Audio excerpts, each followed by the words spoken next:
രാവിലെ എണീച്ച ഉടനെ തന്നെ 1 ലിറ്റർ വെള്ളമെങ്കിലും മിനിമം കുടിച്ചിരിക്കണം. ഇങ്ങനെ കുടിച്ചു കഴിഞ്ഞാൽ നിങ്ങൾക്ക് ഒരു അസുഖങ്ങൾ വരത്തില്ല. ഇങ്ങനെ നിങ്ങൾ വിശ്വസിക്കുന്നുണ്ടെങ്കിൽ ഇതൊക്കെ വെറും ഒരു മിത്ത് മാത്രമാണ്.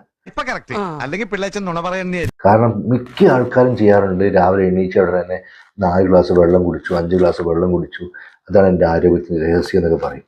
ശരിക്കും നിങ്ങൾ അത്രയും വെള്ളം കുടിക്കുകയാണെങ്കിലും ഒരു ഗുണവും ചെയ്യാൻ പോകുന്നില്ല, ദോഷം മാത്രമേ ചെയ്യത്തുള്ളൂ.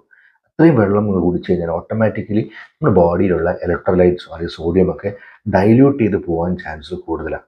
അപ്പോൾ ഓട്ടോമാറ്റിക്കലി നമുക്ക് നമ്മുടെ സോഡിയം എല്ലാം കുറഞ്ഞു കഴിഞ്ഞാൽ ശരിക്കും നമുക്ക് കണ്ടിട്ടുണ്ടാവും, ചിലപ്പോൾ വയസ്സായ ആൾക്കാരെ കണ്ടിട്ടുണ്ടാവുമല്ലോ, നമ്മൾ അത്തും പുത്തും എന്ന് പറയും അല്ലേ, ഒരു റിലേഷൻഷിപ്പിലാണ്ട് സംസാരിക്കുക. അപ്പം അതേപോലെ സോഡിയം കുറഞ്ഞാൽ ഇങ്ങനെ കുറേ പ്രശ്നങ്ങളൊക്കെ ഉണ്ട്. അപ്പം കുറേ വെള്ളം നിങ്ങൾ ദിവസവും കുടിച്ചു കഴിഞ്ഞാൽ ശരിക്കും സോഡിയം കുറയാൻ സഹായിക്കും.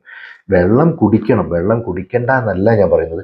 നിങ്ങൾ ദിവസം ഒരു 3 ലിറ്റർ വെള്ളമെങ്കിലും കുടിച്ചിരിക്കണം. പക്ഷെ ഒറ്റയടിക്ക് 1 ലിറ്റർ വെള്ളം ഒരുമിച്ച് കുടിച്ചിട്ട് പിന്നെ മിണ്ടാണ്ടിരിക്കുന്ന കാര്യത്തിൽ ഒരു ഗുണവും ചെയ്തില്ല, അത് ദോഷം മാത്രമേ ചെയ്യത്തുള്ളൂ. രാവിലെ എണീച്ചുണ്ടെങ്കിൽ കുറച്ച് വെള്ളം എടുത്ത് കുടിക്കാം, ഒരു സിപ്പായിട്ട് കുടിക്കാൻ ശ്രമിക്കുക, അല്ലാണ്ട് കുറേ വെള്ളം കുടിക്കരുത്. മാത്രമല്ല ഇത്രയും വെള്ളം ഒരുമിച്ച് പോയി കഴിഞ്ഞാൽ ഓട്ടോമാറ്റിക്കലി നമ്മുടെ സ്റ്റമക്കിലുള്ള ആസിഡ്സ് ഒക്കെ, ഡൈജഷന് ഹെൽപ്പ് ചെയ്യുന്ന ആസിഡ്സ് ഒക്കെ ഡൈല്യൂട്ട് ചെയ്ത് പോകാൻ ചാൻസ് ഉണ്ട്. അപ്പം അങ്ങനത്തെ കാര്യങ്ങൾ ചെയ്യരുത്. എല്ലാം ഒരു മിതമായിട്ട് ചെയ്യണം. നമ്മൾ പറയാറുണ്ടല്ലോ അല്ലേ, കൂടിയാൽ അമൃതവും വിഷമാണെന്ന് പറയും. അപ്പം അതുകൊണ്ട് കൂടുതൽ വെള്ളം കുടിക്കേണ്ട, ഒരു 3 ലിറ്റേഴ്സ് വെള്ളം ഒരു ദിവസമായിട്ട് കുടിക്കുക. പ്ലസ് നമ്മൾ കുറച്ച് ഇൻ്റർവെല്ലിൽ കുടിക്കാൻ ശ്രമിക്കുക. ഇതുപോലുള്ള ഹെൽപ്ഫുൾ ടിപ്സ് ആവശ്യമുണ്ടെങ്കിൽ ഡു ഫോളോ അസ്.